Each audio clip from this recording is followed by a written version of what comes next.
Hello বাচ্চে, আমি Asif sir. এখন তো চারিদিকে এবিটিএ টেস্ট পেপার নিয়ে ছড়াছড়ি।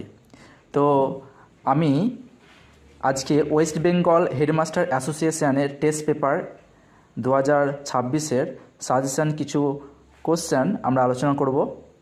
তো টপিক ওয়াইজ যে কোশ্চেনগুলো আছে সেগুলো নিয়ে আমরা মেনলি আজকে আলোচনা করব। তো চলো শুরু করি আমরা। তো টপিকটার নাম হচ্ছে জৈব রসায়ন।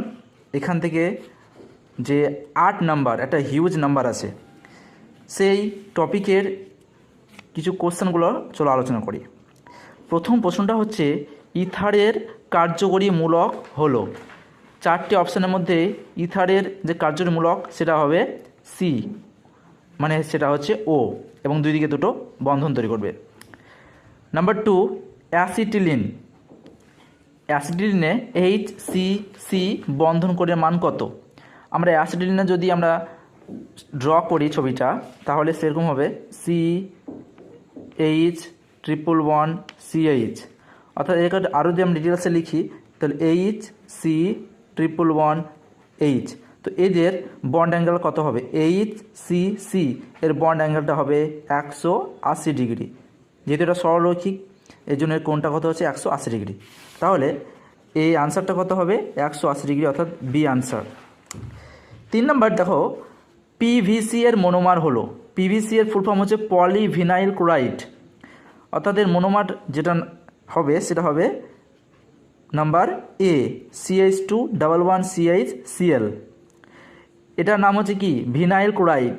তো অনেকগুলো ভিনাইল ক্লোরাইড মিলেই তৈরি হয় পলিমার, যেটার নাম হচ্ছে PVC, পলিভিনাইল ক্লোরাইড। তো এই আনসারটা হচ্ছে CH211CHCl। 4 নম্বর প্রশ্ন, কোনটি সম্পৃক্ত হাইড্রোকার্বন?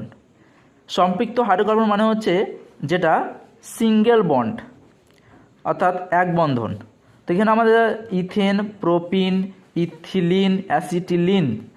তো এখানে যেখানে আমাদের উচ্চারণ আসবে এন, উচ্চারণে নামের উচ্চারণের শেষে আমাদের উচ্চারণ যেটা এন উচ্চারণ হবে সেটা হবে সম্পৃক্ত হাইড্রোকার্বন। কেননা এনটাই হচ্ছে সিঙ্গেল বন্ড, আর সিঙ্গেল বন্ডটাকে আমরা কি বলি? সম্পৃক্ত হাইড্রোকার্বন। তো এখানে দেখতে পাচ্ছি ইথেন, ইথেনের শেষে উচ্চারণটা এন আসছে, অতএব এটা হবে অ্যান্সার, যে সম্পৃক্ত হাইড্রোকার্বনের উদাহরণটা হচ্ছে ইথেন। তারপরে 5 নম্বর, ভিনিগারে উপস্থিত অ্যাসিড। ভিনিগারে উপস্থিত অ্যাসিড কোনটা?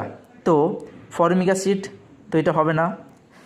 ইথানোয়িক অ্যাসিড, এইটা হবে রাইট অ্যান্সার। ইথানোয়িক অ্যাসিডে যদি আমরা সংকেতটা লিখি তা সেটা কি হবে? দেখো,